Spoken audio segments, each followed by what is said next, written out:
Good afternoon. It's lovely to be here, and I feel like I'm amongst Village Manager family, so it's terrific. And I'd like to thank Chris and his team from DCM for the opportunity to talk all things village management, because it's been a long time in the making, so thank you. A few years ago, I attended a work dinner with my husband, and the man I was sitting next to said to me, "Oh, Nicole, so what do you do for work?" And I said, "Oh, I'm a village manager." And his response was, that'd be a nice, quiet little job for you, wouldn't it? And I thought, okay. And it really highlighted to me the perception that's out there about what we do, what managers do in our roles every day when we're managing a group of individual personalities with different likes, dislikes, opinions and preferences, and they're a community, and it can be a really challenging job. I know that building and maintaining a vibrant village community are all things that you do every day, and it's the things that they don't rate a mention in the village manager position description, where you need to draw down on skills and knowledge that weren't part of the essential selection criteria. And it's the soft skills that you use to carefully and creatively navigate and negotiate your way through the daily communications with your consumers that will help you succeed in creating vibrant communities. And I tell myself the Maya Angelou quote every morning, and I'm sure you've all heard this before: people will forget what you said. People will forget what you did, but they will never forget how you made them feel. And for my managers back at Kalara Communities in Adelaide, we have 4 retirement villages, and I make them have that as their screensaver on their computers. So every morning when they log on, that's the first thing that they read, because it's that constant reminder it's about how you make your people feel, your residents, your consumers. It's not about what you said and what you did. It's how they walk away at the end of the day and their takeaway of how you made them feel. Sorry, I keep hitting that. I'd like to share with you today a few little tips to help keep your village communities vibrant. And they're simple. They're really simple, everyday things that you can do. And we all know it's not easy. And you can never keep everyone happy all of the time, no matter how hard you try. But some of these suggestions, which to me are simple and clear, obvious communication strategies, may make the world of difference to your residents, which ultimately make the world of difference to your village and to its operator. Most importantly, respect that residents have a contribution to make in how they live their life in the village and what they want their community to look and feel like. Welcome their contributions and explore ideas together. Talk to your residents. Get to know them as individuals. Ask them about their lives, their history, what they did for work, about their family. You'll be amazed at what you learn. And I'm often saddened to hear of village managers who have never had a conversation with a resident living in the village that they manage. And I think that's really sad.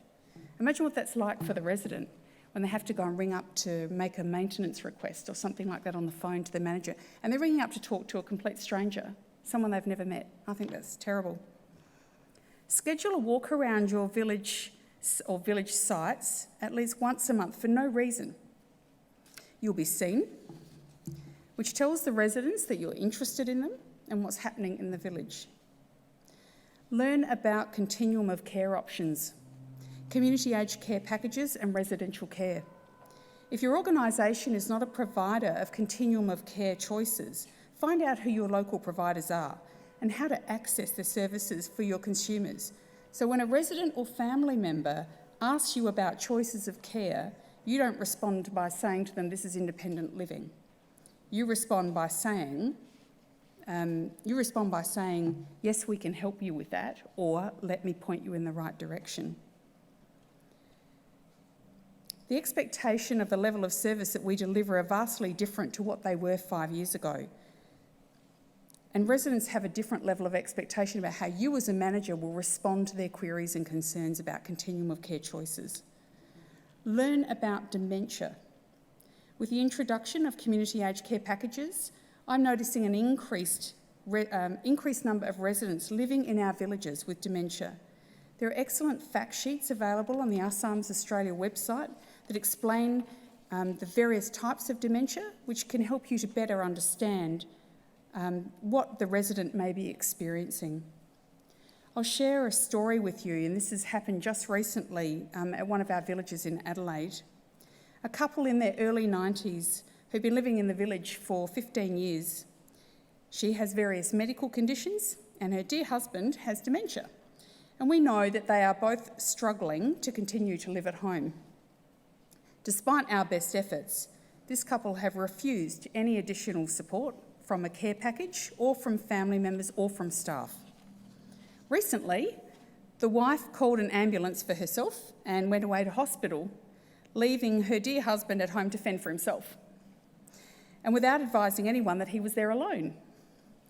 The following 3 weeks were fraught, with the wife discharging herself from hospital and refusing transitional care, only to be readmitted to hospital, all the while insisting that her husband was fine alone, and he was not fine alone. He was returned to the village no less than 3 times in 1 week by police, who called me late in the evenings to advise that he had been picked up, walking down a busy road at dusk, wearing his pyjamas and with no shoes. He was going to the pub. It was nothing short of a miracle that he didn't get hit by a car. And during that 3 weeks, we were managing a family in crisis, a desperate adult child who lived interstate with no powers in place to make immediate and necessary decisions, an uncooperative GP with no ACAT assessment in place, a healthcare system that let him slip through the cracks. It was the love and support of the village community that kept this dear resident safe until common sense prevailed and he was hospitalised alongside his wife. Today, they are both housed in appropriate residential care. But these are some of the scenarios that are becoming increasingly common at our village. So well-trained village managers are essential, coupled with a caring, tolerant village community. Constantly look for the value adds for your residents, innovations and experience that they are not expecting and that they don't have to pay for or that costs very little. You can be bold, and the best ideas promote engagement. Engage with the major universities in your city to introduce the next generation of researchers to your residents, to trial their ideas or prototypes. Some of our residents are currently trialling a new communication technology that enables them to talk to village staff, their friends and family using their iPhones and their iPads. In the past, our residents have trialled and enjoyed a variety of new technologies, including personal GPS trackers, we had a lot of fun with that, and a world of virtual reality, which had a number of residents exploring the world of travel from the comfort of their own lounge rooms. Insist that your organisation sends you, the village manager, to as many professional development sessions as you possibly can get, and link with all your networks. Doesn't matter whether they're in your own state, doesn't matter whether they're regional, doesn't matter whether they're interstate.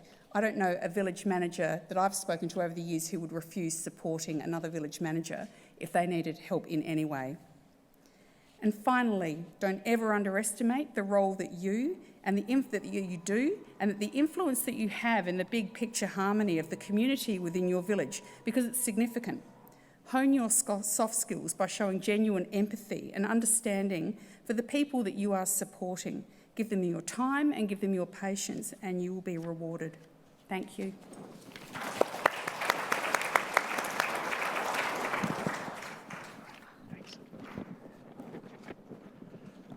Good afternoon, everyone. I'm Patrick Smith from the Henley. This morning, thank you again, Chris. I know you continually get thanked, but this morning the roster of speakers was quite wonderful. I personally learned a lot, and it resonated, and I think some of the things I'll talk about today reflect on some of those things. On the hierarchy of learnings, though, I've got to say that Nicholas's and Jim's socks tell me that I've got to do something about my socks. They are so bland compared to you boys, so next time I promise to show form. So.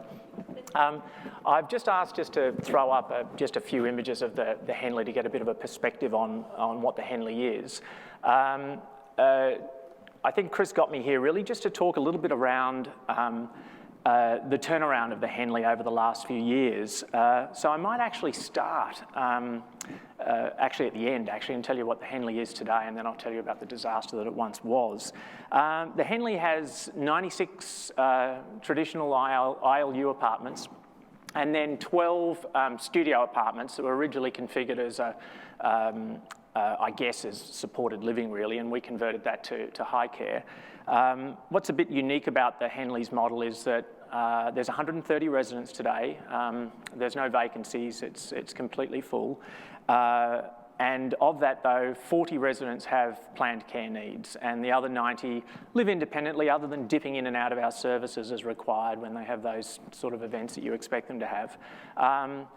I'm going to talk only briefly about the care infrastructure because, quite frankly, today's talk is around about all 130 people and it's around vibrancy, it's not around the care piece. But interestingly, the care services are 24-hour RN and PCW support, case managers. It's a reasonable infrastructure of care. But if I could make those carers invisible, I'd do it in a heartbeat because care's only there to live a good quality life and live the life that you want to lead. And it's not designed to take over your life. And so it's very much that sense of us there to support you to live that good life.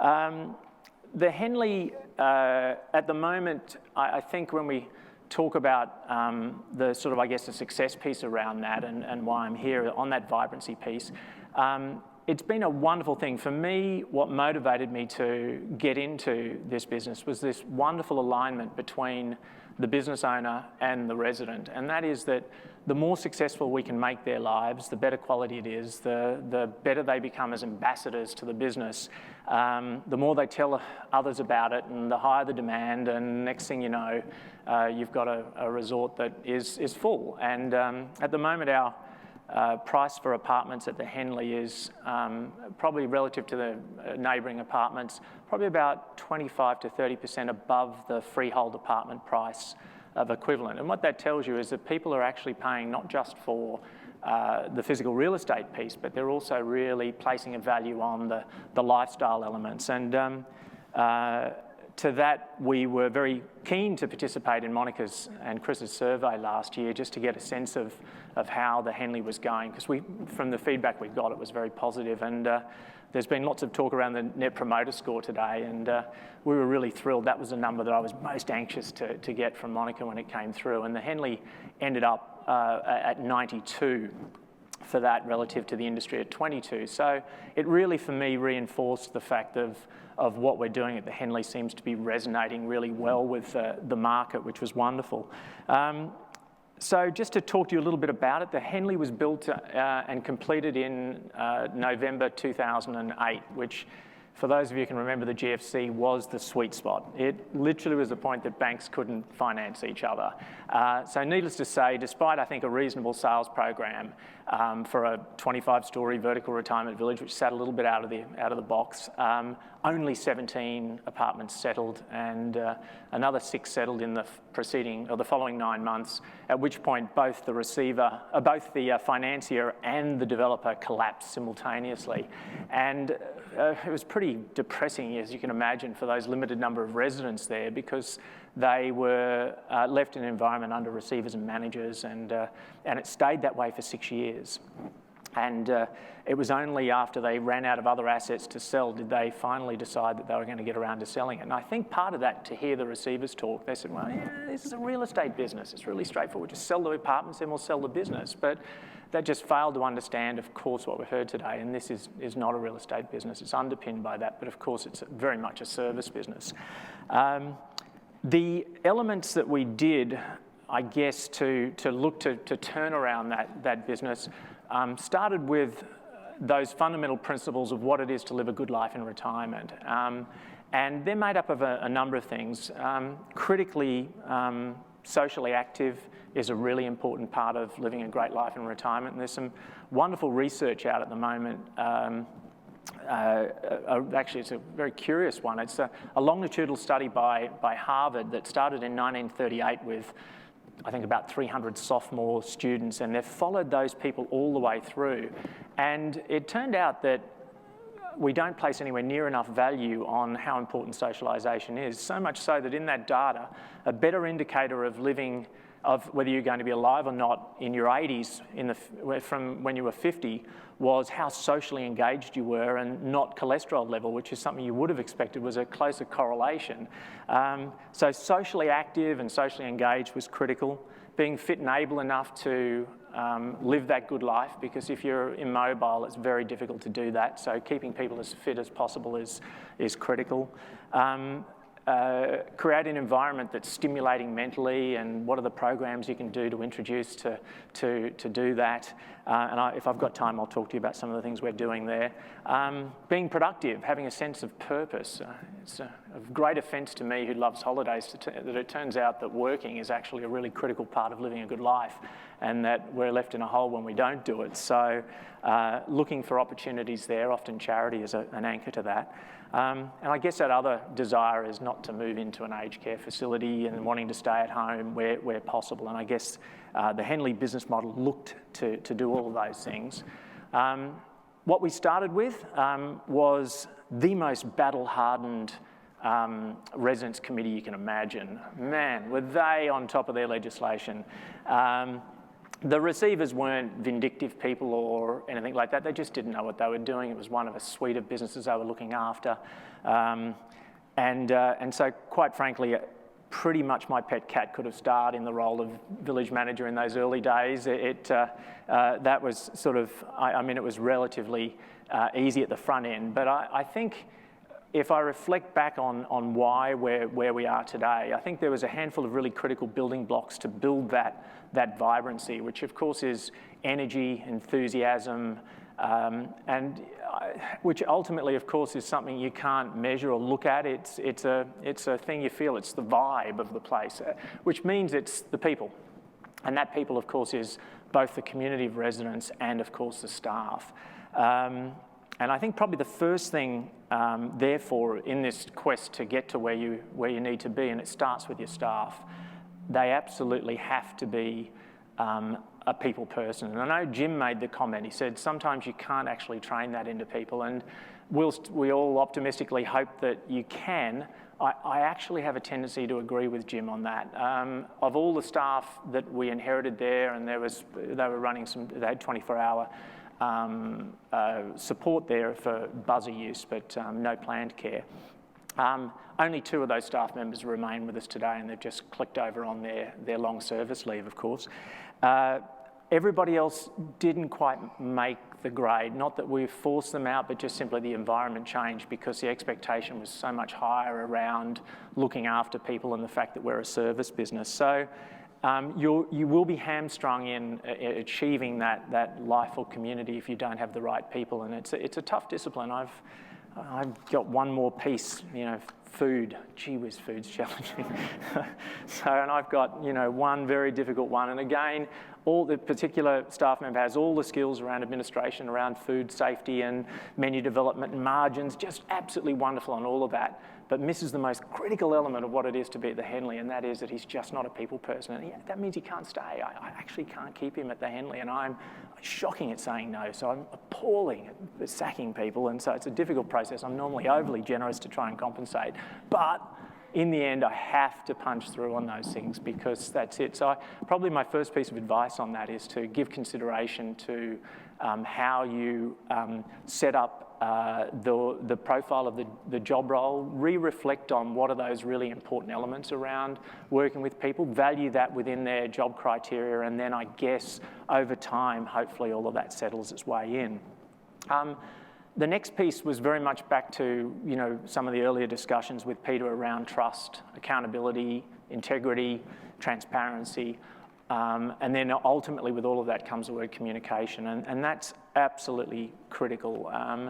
At the Henley, we certainly strive not to use the word no, and service that exceeds their expectations, maintenance being such a bugbear, being really as prompt as possible around that piece. So whilst we try and make it look super easy, super casual, it's actually pretty hard work in the background there, and I have an immense respect for village managers for the fact that it is a challenging role.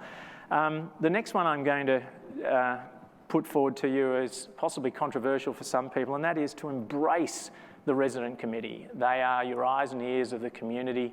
They're this wonderful opportunity to listen and to partner, and therefore have, if you pull it off correctly, have advocates in the community that are then going to drive forth and work on looking after what you're looking to achieve.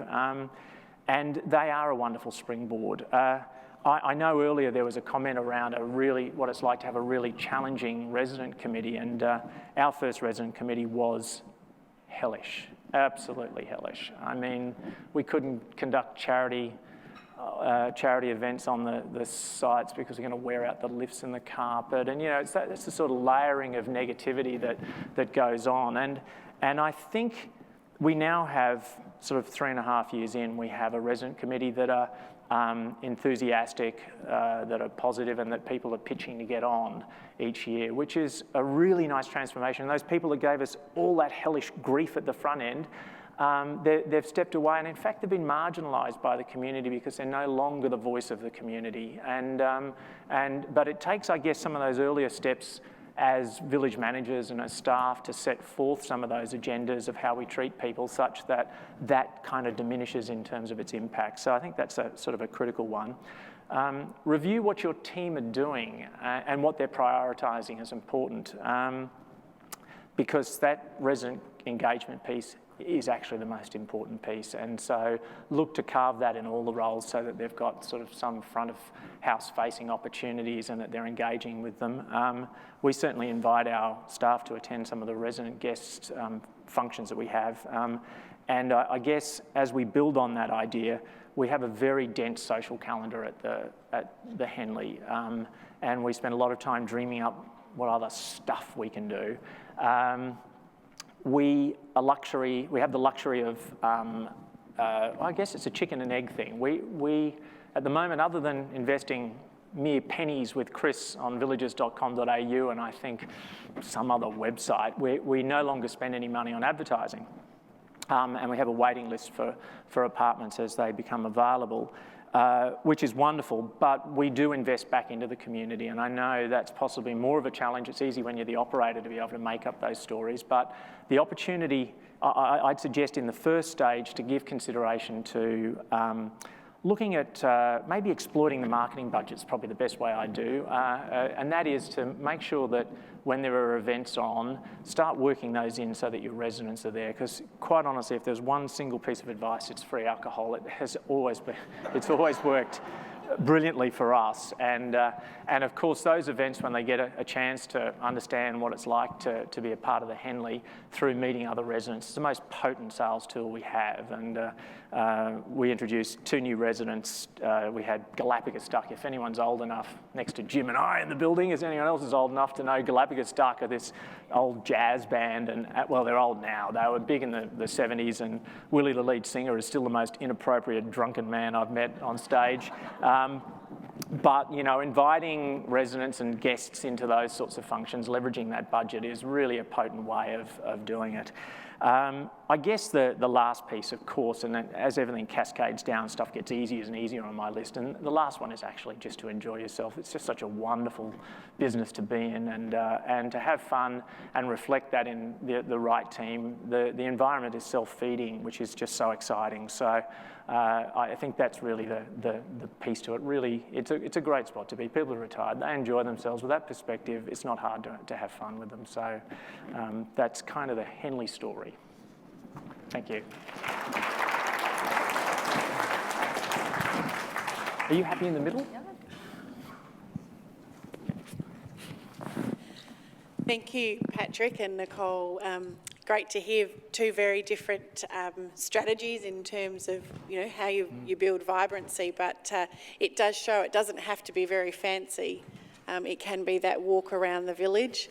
It can be about thinking differently about marketing. When I spoke to you the other week, Patrick, I love the way that you decided to invest in your residents as your marketing. And I think we talked about a significant proportion of your marketing spend is all of it, actually. Yes, is actually in putting in that social activity and the vibrancy in your village. It's very hard to invite everyone here to do what we did for that reason, because we were, I had the control of the tap so I could direct it. But that investing back into the community is critically we used, David was drove all our marketing and the sell down, which was wonderful. And one of the things we did as part of that was create events, and it was David's team that decided on it. We'd bring in some sort of a celebrity, that really good looking vet, and that shabby mate of David's who's on TV on the House and Garden or something. Anyway, we did all that, and it turned out the great shock for that. I always thought they were all there just to see the good-looking vet and listen to that, and our role was not to do much selling. We just wanted them to, get the vibe. That was really the essence of it. We didn't expect to be doing too much touring and things like that, and we were really shocked that people were actually there. Once they got in there, it was actually, no, we want to have a look around. And we ended up lugging grand tours through the building, but we still chose not to actively talk too much because it really was just getting a sense of what might it feel like to live here and what are the sorts of people. And so the most important sell job we did then was actually just being who we were. And from that really extended the whole idea of actually continuing to invest back in. So, this is someone cruel to tell you these stories, but we host a happy hour once a month, and we put on a bit of champagne, and the chef does some hors d'oeuvres, and it's a bit like a sine wave. Sometimes it's good, sometimes what the hell happened there. But overall, it's just around just that sense of gifting, and with that comes this reciprocal respect that says, these guys go out of their way and we're going to treat them in the same manner. And so there's this wonderful camaraderie between resident and staff as a singular thing because of those things. And it extends to the programs we do, which we don't charge for.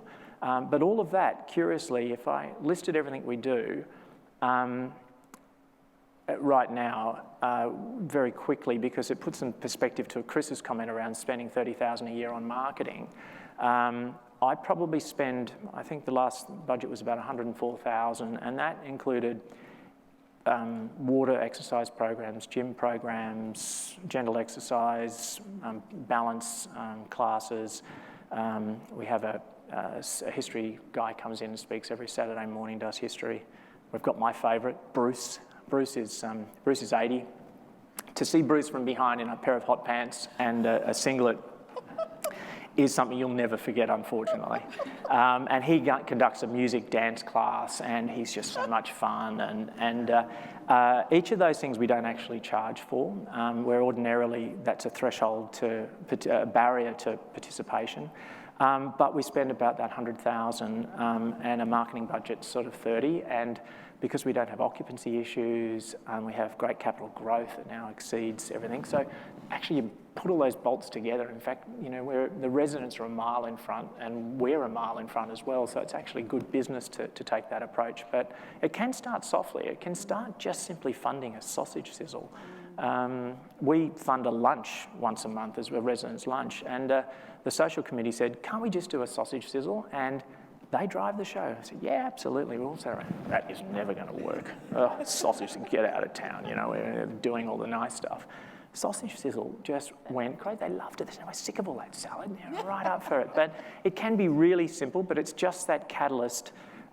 You made the same comment around looking for kind of free things. Well, sometimes if that free is that you've put on a few $100s worth of salads and sausages and things like that, it's kind of a low threshold to do. And even one happy hour a month, putting on the alcohol, they drink 1.8 glasses of alcohol. It's actually not that much.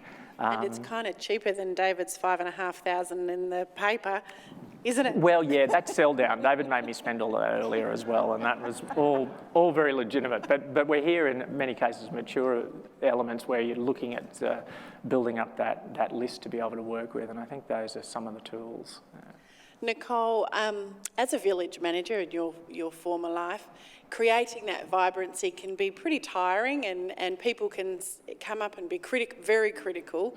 And I know you've had a couple of strategies that you've used to manage your own stress when people throw at you, you think you've done this great thing by creating the sausage sizzle, and then, Mary comes up and, has a go at you, and you do get a bit personally wounded because we're all there for right intent, right? How do you manage those, situations? I think it depends what the situation is, but over the years, I've had a resident throw a walking stick at me. I've had a tissue box held in my face. I've had, a few things where or a resident just come in and lost the plot. And it was mentioned earlier today in another conversation that actually the thing that they're losing the plot about is not the issue that's underlying why they're being so angry and aggressive or upset. And so for me, I think I've just sat back and listened and say, this is obviously a really bad day, let's go make a cup of tea. And then we'll make a cup of tea and sit down, and ultimately when you just listen and let them pour it out it comes. And it's not about the fact that the gardener didn't prune their rose bush properly, or the tree wasn't lobbed when it was meant to be, or the tap guy didn't come from the maintenance team to fix the dripping tap on time. They were irrelevant and they were insignificant in the Residents' Day. It was about a deeper, more personal issue that probably related to a nasty diagnosis of some description, or a dying partner. And so, yeah, I think as a manager, just really sitting back and just listening, and don't take it personally, because it's not about you. It's just about them needing to vent. And so sometimes when I have days like that, or when I used to when I was managing the village, I've got this awesome app on my phone called Calm. I don't know if any of you have ever seen that. It's fantastic. It's $79 a year, and it gives you access to all these fantastic meditations, and a couple of them nearly put me to sleep on my desk, but they did the trick. And I just get a cup of coffee and sit at my desk and just pop on one of those for a couple of minutes and go, deep breathing, okay, we're good to go again now. And then off we go. And I don't take it personally, and while I love my job, and I genuinely love being around older people and helping them to find solutions for the things that they're tackling in their everyday lives, I don't take it home with me when I go home.